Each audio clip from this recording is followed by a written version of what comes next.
o que é sexo. Vamos lá, coloca aí nas suas anotações o que você acha que é sexo, tá? Dá uma pensadinha aí. Pensou?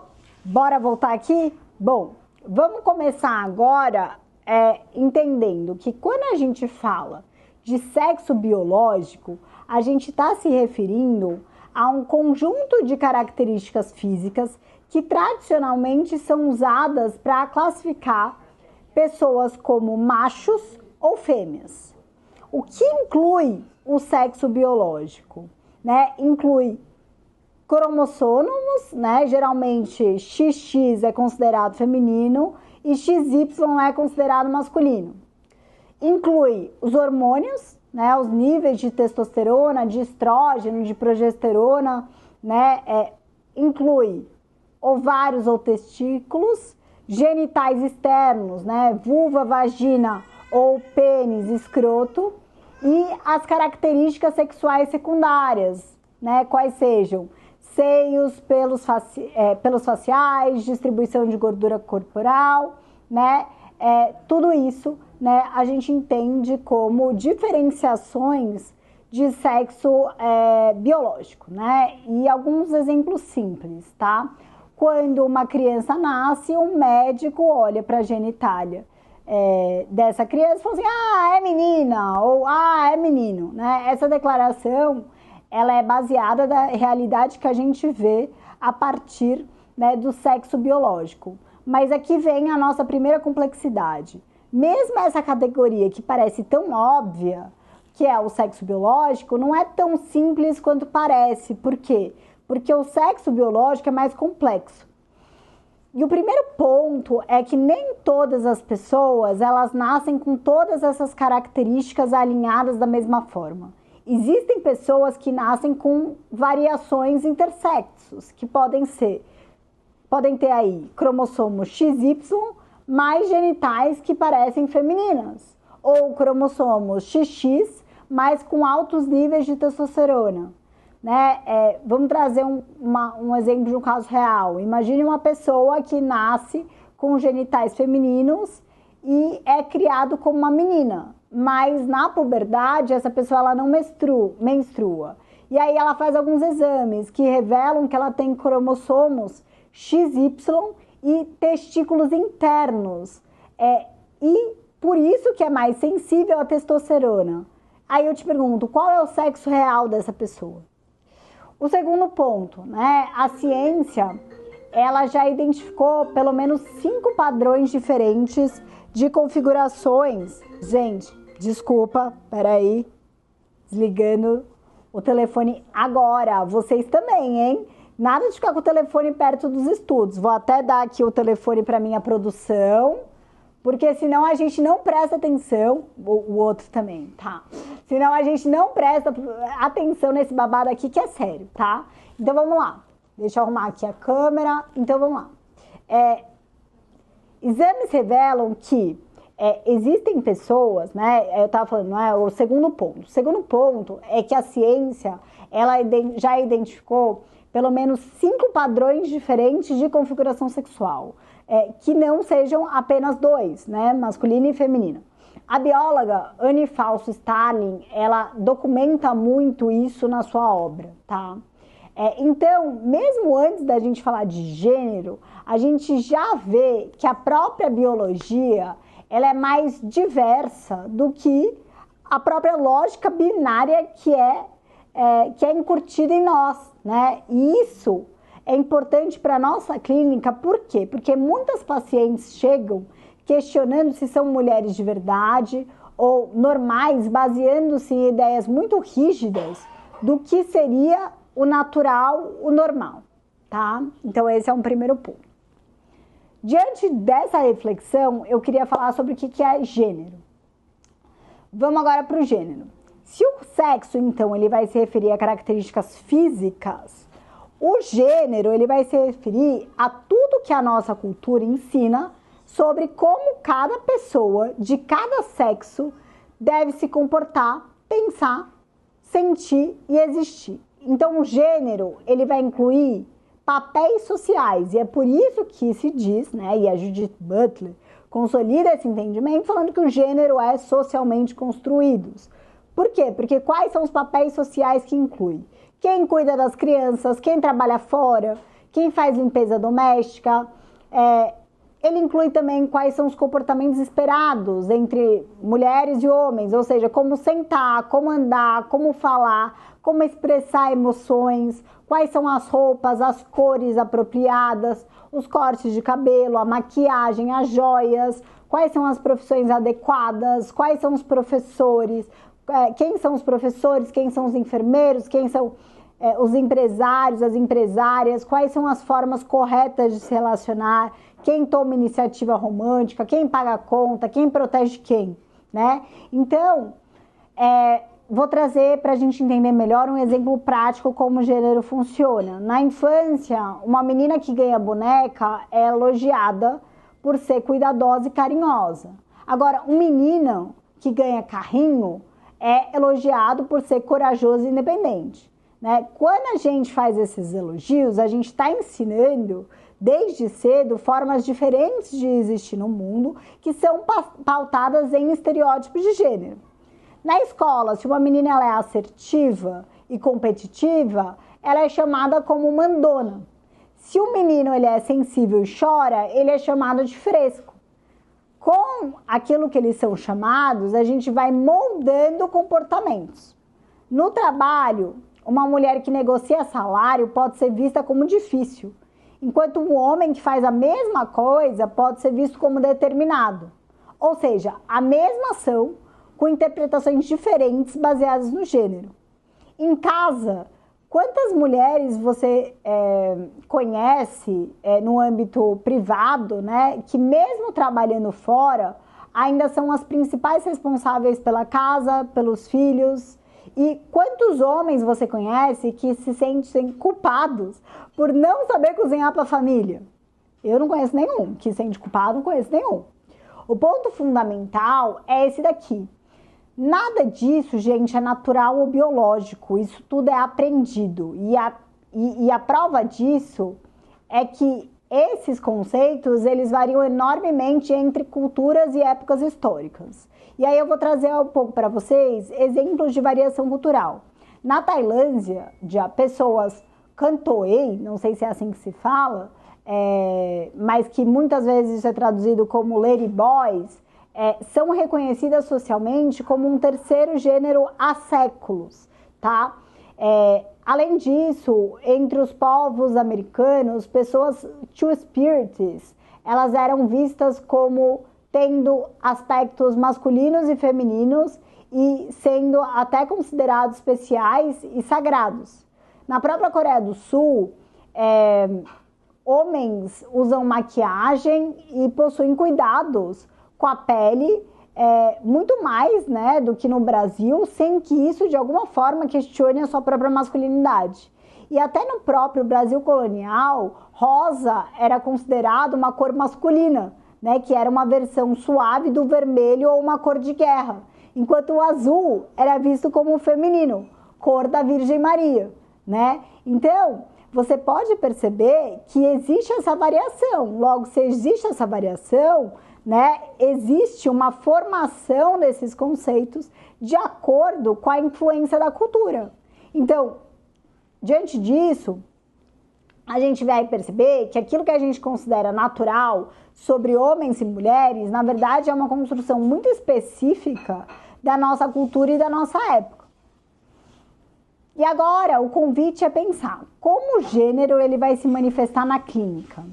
Então, agora eu quero que você entenda como isso vai aparecer concretamente na nossa clínica, porque não é uma teoria abstrata, é uma realidade viva que vai chegar no seu consultório todos os dias, tá? Então, vamos para um primeiro caso exemplificativo. Marina, executiva de 35 anos, ela chega para você e fala que no trabalho ela precisa ser firme o tempo todo, ela precisa tomar decisões rápidas, cobrar resultados, mas que em casa o marido fala que ela virou homem, que ela perdeu a feminilidade, né? E ela mesma se questiona falando que ela se sente muitas vezes esquisita quando ela chega em casa e ainda ela tá no modo trabalho e é como se ela tivesse duas personalidades. O que está acontecendo aí? A Marina, ela está enfrentando contradições de gênero, né? No trabalho, ela precisa performar características que são associadas pela sociedade patriarcal ao masculino, que é a firmeza e a decisão. E em casa, ela é cobrada para performar a feminilidade. E o que seria isso no estereótipo patriarcal? Doçura e submissão. E, gente, ela não tem duas personalidades. Ela só está navegando sob duas expectativas opressoras, contraditórias de gênero. Um outro exemplo seria o Roberto chegando na sua clínica. Ele é contador e ele tem 28 anos. Ele fala assim, olha, desde que meu pai morreu, eu sinto um vazio imenso, eu choro quase todos os dias. Mas eu não consigo chorar na frente da minha esposa ou dos meus filhos. Eu sinto que para eles eu preciso ser forte o tempo todo. Às vezes eu choro no carro, escondido, eu me sinto muito patético. O que está acontecendo aqui? O Roberto, ele internalizou a regra, né, de gênero que proíbe homens de demonstrar vulnerabilidade. E o seu luto, o luto que ele está vivenciando é totalmente natural, né? Só que está sendo complicado pela pressão da sociedade para ele ser forte. E ele não é patético, ele está tentando processar uma perda, só que esse processamento está sufocado pelos limites impostos pelo gênero masculino. Outro exemplo, Ana, 20 anos, estudante. Ela chega falando que desde pequena ela sempre foi a mais bagunceira, que ela gostava de futebol, detestava vestido e que a mãe dela vivia dizendo, isso daí, Ana, não é coisa de menina. Hoje, ela se sente totalmente perdida, né? Ela fala que ela não sabe ser mulher direito, né? O que está acontecendo com a Ana?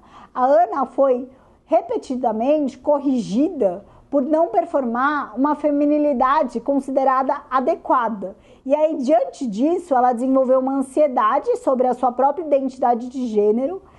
E o ponto aqui é entender que não existe nada de errado com ela. Ela simplesmente não se encaixa num molde restrito e desenhado pela sociedade patriarcal sobre feminilidade. Então, diante disso, vocês percebem como o gênero não é apenas um conceito acadêmico, ele vai moldar os sintomas, ele vai criar conflitos internos, vai limitar possibilidades de ser, e se a gente não compreender isso, a gente pode facilmente patologizar o que, na verdade, não é resposta às pressões sociais.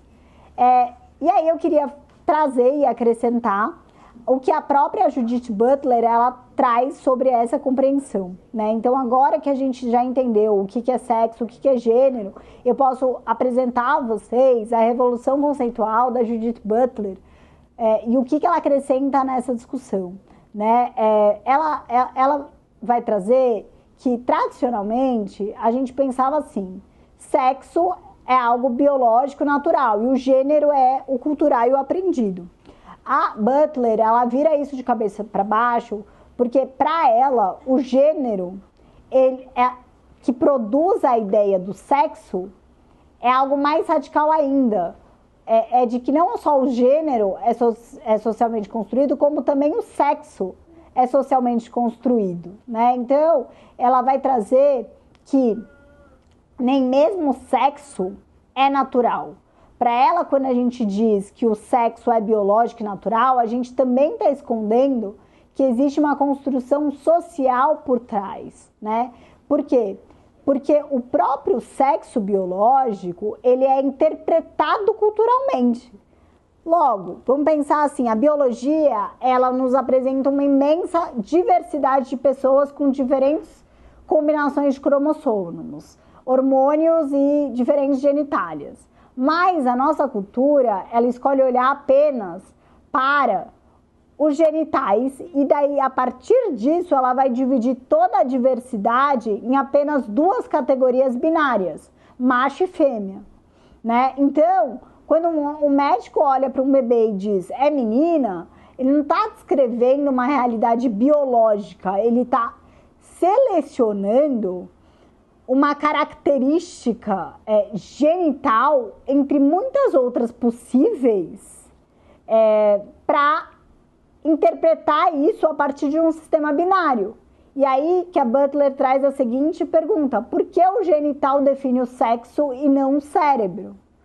Por que os cromossomos contam mais do que os hormônios? Por que 2 categorias e não 5 categorias? E daí a resposta é que a nossa cultura precisa de 2 sexos para sustentar um sistema de gênero que vai organizar politicamente e socialmente a nossa sociedade. Então, se a gente reconhecesse, por exemplo, oficialmente 5 ou 6 variações sexuais, o nosso sistema binário de gênero homem-mulher entraria em total colapso.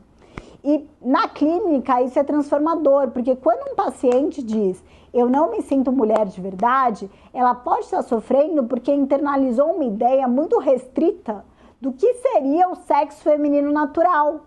E daí, se a gente compreender que até o sexo é algo que é construído socialmente, a gente pode ajudar a questionar categorias rígidas. E a partir desse momento, tudo na vida dessa pessoa vai ser... Tudo na vida de eu tô ouvindo minha bebezinha chorar e daí pensando em trazer minha bebezinha, tudo na vida da minha bebezinha vai ser filtrado através da lente de gênero, não da minha bebezinha, porque a gente vai educar ela diferente, né? Mas vamos imaginar, se ela chora, vai ser interpretado como uma sensibilidade feminina natural. Se ela é corajosa, ela é meio moleca. O próprio corpo, ele passa a ser lido através das expectativas de gênero, né? Pensa uma característica que a gente considera, obviamente, masculina e feminina, né? Então, vamos pensar. Força física. Por que a gente associa força com masculinidade, mas flexibilidade, que também é força, não? Por que força de braço conta mais do que resistência física, que é o que as mulheres geralmente têm mais do que os homens? Na maternidade, né? Isso também opera. Porque a capacidade de engravidar vai definir a feminilidade, mas outras capacidades femininas, como a criatividade, a intuição, a resistência emocional, são menos valorizadas. E aí, um outro exemplo no âmbito da racionalidade. Por que a gente associa lógica com masculinidade? Mas inteligência emocional, que também é racionalidade, é vista como feminina. Então, diante de tudo isso, a Judith Butler, ela vai nos ensinar que o gênero é performativo. Isso não significa que a gente está sempre fingindo um teatro, significa que nos tornamos nosso gênero através de atos repetitivos, né? Então, por exemplo, uma menina, ela não nasce sabendo que ela deve cruzar as pernas ao se sentar, mas ela aprende isso através da repetição e através daquilo que ela ouve. Fecha a perna, isso não é coisa de menina. Então, cada vez que ela cruza as pernas, ela não está expressando a feminilidade natural, ela está performando a feminilidade, criando a ilusão de que isso é natural para ela.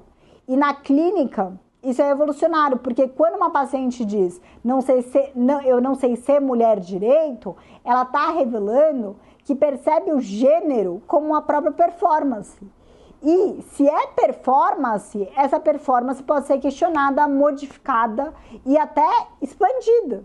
Então, quando uma paciente se sente anormal por não se encaixar em padrões femininos, a gente pode ajudar a ver essa questão, esses padrões, que isso não é natural. Isso são construções. E se são construções, eles podem ser o quê? Desconstruídos. Certo? Vamos passar agora para o próximo tópico. Vamos falar sobre identidade de gênero. Gente, então agora que a gente entendeu o que é gênero, como ele é construído, como ele é performativo, a gente vai falar sobre identidade de gênero, que é como cada pessoa se reconhece interiormente. Identidade de gênero é como você se sente internamente sobre seu próprio gênero, independente do sexo que foi designado no seu nascimento, independente de como outras pessoas te veem, mas como você se vê, né? Podendo aí corresponder ou não às expectativas sociais, tá? O que são? Aí vamos para as classificações. Vamos lá. Pessoas cisgêneros são pessoas cuja identidade de gênero, ou seja, como elas se veem, corresponde ao sexo biológico designado ao nascimento. Então, a palavra cis vem do latim, do mesmo lado. Então, por exemplo, uma pessoa que é designada menina ao nascer pelo médico, ela se identifica como mulher, ela é uma mulher cisgênera. E é importante entender, ser cis não é normal ou natural, é apenas uma das possibilidades humanas. Pessoas cis também precisam aprender a performar seu gênero, mas elas também enfrentam pressões sociais.